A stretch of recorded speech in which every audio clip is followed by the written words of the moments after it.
ஒரு சுவாமி வரவே தான் என் வீட்டில் கல்யாணமே நடந்தது. அவர் வந்திருக்கலே, அந்த பணத்தை கொண்டு வந்து கொடுத்துருக்கலே, ஒன்றும் பொண்ணு கல்யாணம் நின்று கூட போயிருக்கும். அதனால் அந்த சுவாமியை பார்த்து, சுவாமி இவர் தான் கல்யாணம். இவர் கல்யாணமா?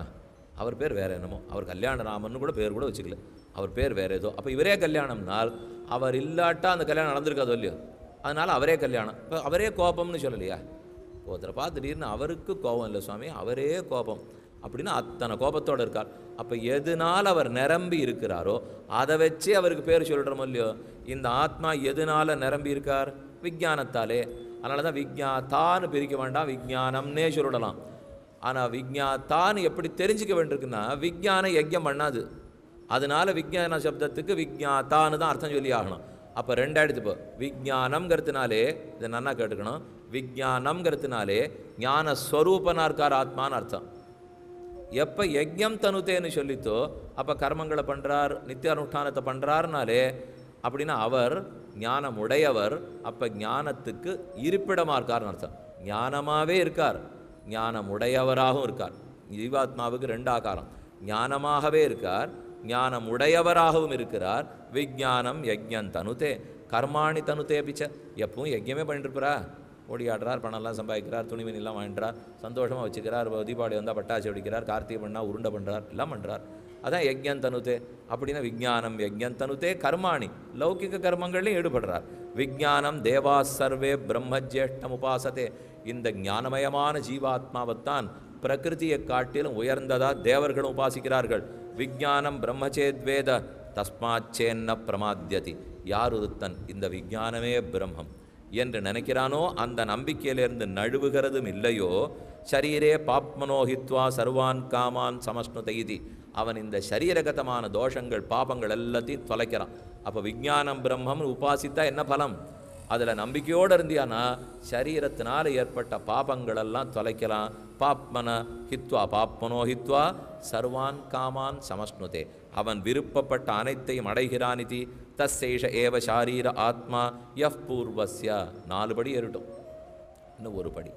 அன்னமய பிராணமய மனோமய விஞ்ஞானமயம். இதுக்கு மேலே ஆனந்தமயம், அது பிரம்மத்தை சொல்கிறது. இப்போ அன்னமய பிராணமய மனோமயம் எதை சொல்லித்து? சரீரத்தை. விஞ்ஞானமயம் ஆத்மாவே, ஆனந்தமயம் பிரம்மத்தை. இப்படி தெரிஞ்சுட்டோம்னா ஆச்சித்து சித்து ஈஸ்வரர்கள் என்று 3 தத்துவத்தையும் ரொம்ப அழகாக சொல்கிறது. இப்போ இதில் அன்னமயம் பிராணமயம் மனோமயங்கிறது சரீரம், விஞ்ஞானமயம் ஆத்மா. அவருக்கு அன்னமும் கிடையாது, பிராணனும் கிடையாது, மனசும் கிடையாது. ஆனால் ஆனந்தம் அவருக்கு உண்டு. அதை விட ஞானமயமாக ஆனந்தமயமாக பிரம்மம் இருக்கிறாரோ இல்லையோ. இப்போ அது கடைசியில் சொல்கிறது, தஸ்மாத்வா ஏ தஸ்மாத் விஞ்ஞானமயாது அந்யோந்தர ஆத்மா ஆனந்தமயா. இந்த கீழே சொன்ன விஞ்ஞானமய ஆத்மாவை காட்டிலும் மிக உயர்ந்தவர் ஆனந்தமயமான ஆத்மா. தேனைஷ பூர்ணா, ஆனந்தத்தாலேயே நிரம்பியிருக்கார்.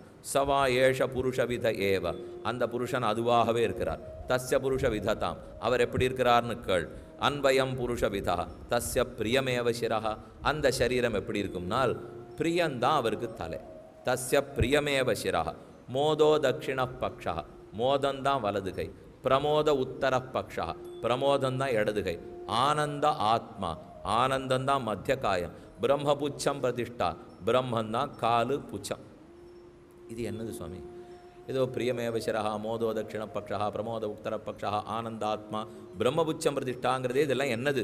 ஒரு சப்தம் பாருங்க. இப்போ பிரியம்னு ஒன்று வந்திருக்கு, மோதம்னு இருக்குது, பிரமோதம்னு இருக்குது, ஆனந்தம்னு இருக்குது. பிரிய மோத பிரமோத ஆனந்தங்கள் இருக்கோ இல்லையோ. அதில் தஸ்ய பிரியமேவ சிரஹா, நமக்கு ரொம்ப பிடிச்ச விஷயத்தினுடைய தரிசனம், அதான் பிரியம்னு அர்த்தமா. நமக்கு பிடிச்சது பிரியம்னால் இஷ்டவருஷு தர்சன ஜன்யம் சுகம்.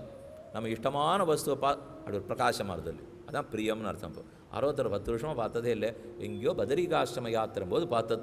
அப்போ அந்த சுவாமி அடியனை உட்காத்தி வச்சு திருமந்திரத்தில் நமசப்தார்த்தம் சொன்னார். ரொம்ப திருப்தி. நான் அன்றைக்கி தான் புரியாததெல்லாம் நமசப்தத்தில் புரிஞ்சுது.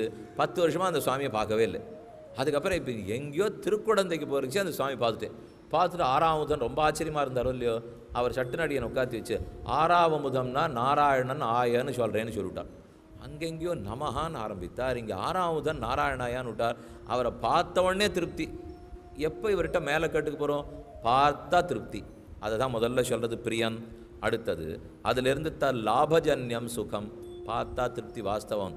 ஆனால் இங்கே நான் உட்காண்டிருக்கிறச்சே அந்த திருக்குடந்தேலையும் பத்ரிகாசிரமத்திலையும் பார்த்தவர் அப்படி போயிருந்தார்.